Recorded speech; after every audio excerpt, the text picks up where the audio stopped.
ಆತ್ಮೀಯ ಬಂಧುಗಳೇ, ಮಹಾಭಾರತ ಉದ್ಯೋಗ ಪರ್ವ.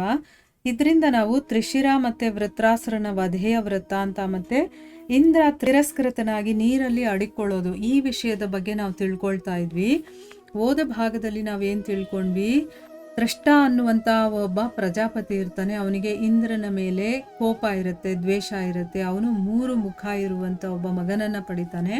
ಅವನು ಬಹಳ ತೇಜಸ್ವಿ, ತಪಸ್ವಿ ಮತ್ತು ಜಿತೇಂದ್ರಿಯ ಕೂಡ ಆಗಿರ್ತಾನೆ. ಅವನು ತಪಸ್ಸು ಮಾಡ್ತಾ ಇರ್ತಾನೆ, ತುಂಬ ಘೋರವಾದಂಥ ತಪಸ್ಸು. ಅದನ್ನು ನೋಡಿ ಇಂದ್ರನಿಗೆ ಭಯ ಆಗುತ್ತೆ. ನನ್ನ ಇಂದ್ರ ಪದವಿಯನ್ನು ಏನಾದರೂ ಅವನು ಕಸಿದುಕೊಳ್ಳೋದಕ್ಕೆ ಏನಾದರೂ ಮಾಡ್ತಾ ಇದ್ದಾನ ಅಂತ ಅಂದ್ಬಿಟ್ಟು ಅಪ್ಸರೆಯರನ್ನು ಕಳಿಸ್ತಾನೆ. ನೀವು ಹೋಗ್ಬಿಟ್ಟು ಅವನ ತಪಸ್ಸನ್ನು ಭಂಗ ಮಾಡಿ ಅಂತ. ಆದರೆ ಅವರು ಎಷ್ಟೇ ಪ್ರಯತ್ನ ಮಾಡಿದ್ರೂ ಕೂಡ ಆ ತಪಸ್ಸನ್ನು ಭಂಗ ಮಾಡೋದಕ್ಕಾಗೋದಿಲ್ಲ. ಆಗ ಇಂದ್ರ ಯೋಚನೆ ಮಾಡಿ, ನನ್ನ ಈ ಒಂದು ವಜ್ರಾಯುಧವನ್ನೇ ಅವನ ಮೇಲೆ ಉಪಯೋಗ ಮಾಡಿ ಅವನನ್ನು ಕೊಂದುಬಿಡ್ತೀನಿ ಅಂತ ಅಂದ್ಬಿಟ್ಟು ಅವನೇನು ಮಾಡ್ತಾನೆ, ಅವನ ಮೇಲೆ ವಜ್ರಾಯುಧವನ್ನು ಬಿಟ್ಟು ಅವನನ್ನು ಕೊಂದುಬಿಡ್ತಾನೆ. ಈಗ ಮುಂದುವರೆದು ಏನಾಗುತ್ತೆ ಅಂತ ತಿಳ್ಕೊಳ್ಳೋಣ.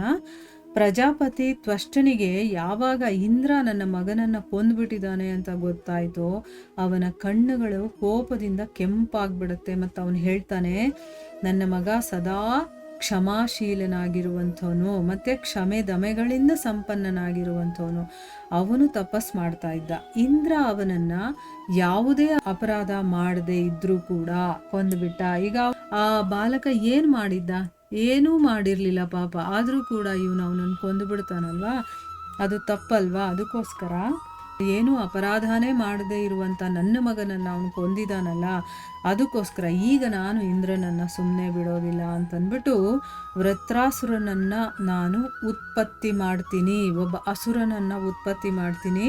ಆ ಅಸುರನ ಹೆಸರೇನು? ವೃತ್ರಾಸುರ ಅಂತಂದ್ಬಿಟ್ಟು ಜನರು ನನ್ನ ಪರಾಕ್ರಮ ಮತ್ತು ತಪೋಬಲವನ್ನು ನೋಡಲಿ ಅಂತಂದ್ಬಿಟ್ಟು ಅವನು ವಿಚಾರ ಮಾಡಿಕೊಂಡು ಮಹಾನ್ ಯಶಸ್ವಿ ಮತ್ತು ತಪಸ್ವಿಯಾದಂಥ ತ್ವಷ್ಟ ಕೋಪ ಮಾಡಿಕೊಂಡು ನೀರಿನ ಆಚಮನವನ್ನು ಮಾಡ್ತಾನೆ. ಮತ್ತು ಅಗ್ನಿಯಲ್ಲಿ ಆಹುತಿಯನ್ನು ಹಾಕಿ ವೃತ್ರಾಸುರನನ್ನು ಉತ್ಪತ್ತಿ ಮಾಡ್ತಾನೆ. ಮಾಡಿ ಅವನಿಗೆ ಹೇಳ್ತಾನೆ, ಇಂದ್ರ ಶತ್ರುವೇ, ಅಂದರೆ ಈಗ ಇವನು ಇಂದ್ರನ ಶತ್ರುವಾಗಿರೋದ್ರಿಂದ ನೀನು ಕೂಡ, ಅಂದರೆ ಅವನು ಉತ್ಪತ್ತಿ ಮಾಡಿದವರು ಅವನ ಕಡೆಯವರು ಕೂಡ ಇಂದ್ರನಿಗೆ ಶತ್ರುನೇ ಆಗಿರ್ತಾರೆ ಅಲ್ವಾ. ಇಲ್ಲಿ ಇಂದ್ರ ಶತ್ರುವೆ ಅಂತ ಅವನನ್ನು ಕರಿತಾ ಇದ್ದಾನೆ. ನನ್ನ ತಪದ ಪ್ರಭಾವದಿಂದ ನೀನು ಇನ್ನೂ ಎತ್ತರವಾಗಿ ಬೆಳಿ ಅಂತ ಹೇಳ್ತಾನೆ. ಸೂರ್ಯ ಮತ್ತು ಅಗ್ನಿಯ ಸಮಾನ ತೇಜಸ್ವಿಯಾದ ವೃತ್ರಾಸುರನು ಅದೇ ಸಮಯಕ್ಕೆ ಬೆಳೆದು ಆಕಾಶವನ್ನು ಮುಟ್ಟಕ್ಕೆ, ಅಂದರೆ ಅಷ್ಟು ಎತ್ತರವಾಗಿ ಬೆಳೀತಾನೆ.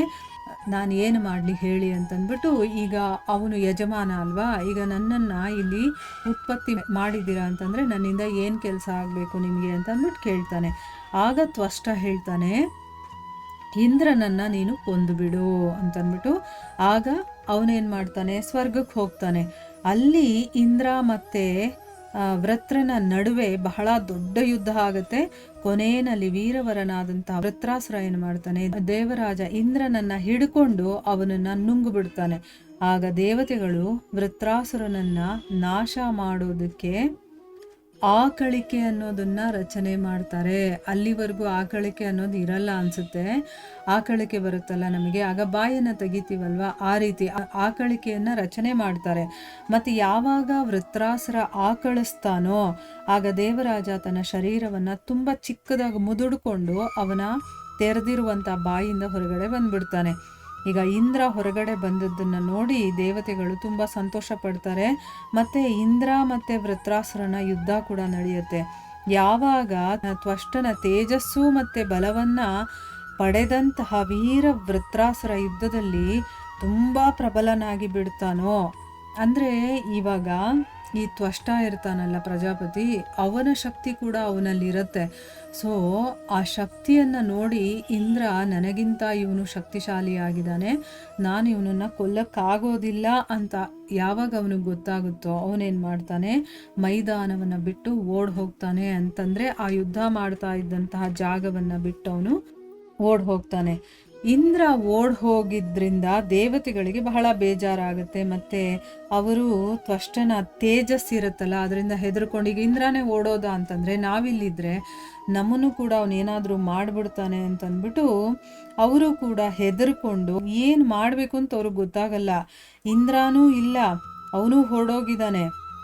ಆಮೇಲೆ ಏನು ಮಾಡ್ತಾರೆ, ಎಲ್ಲರಿಗೂ ಬೇಜಾರಾಗುತ್ತೆ, ಈ ರೀತಿ ಆಗೋಯ್ತಲ್ಲ ಏನು ಮಾಡೋದು ಅಂತಂದ್ಬಿಟ್ಟು ಆಮೇಲೆ ಇಂದ್ರ ಮತ್ತು ಋಷಿಗಳು ಮುನಿಗಳು ಇವ್ರ ಜೊತೆ ಎಲ್ಲ ಸೇರ್ಕೊಂಡು ದೇವತೆಗಳು ಎಲ್ಲ ಕೂತ್ಕೊಂಡು ಚರ್ಚೆ ಮಾಡ್ತಾರೆ, ಈಗೇನು ಮಾಡ್ಬೇಕು ನಾವು ಅಂತಂದ್ಬಿಟ್ಟು.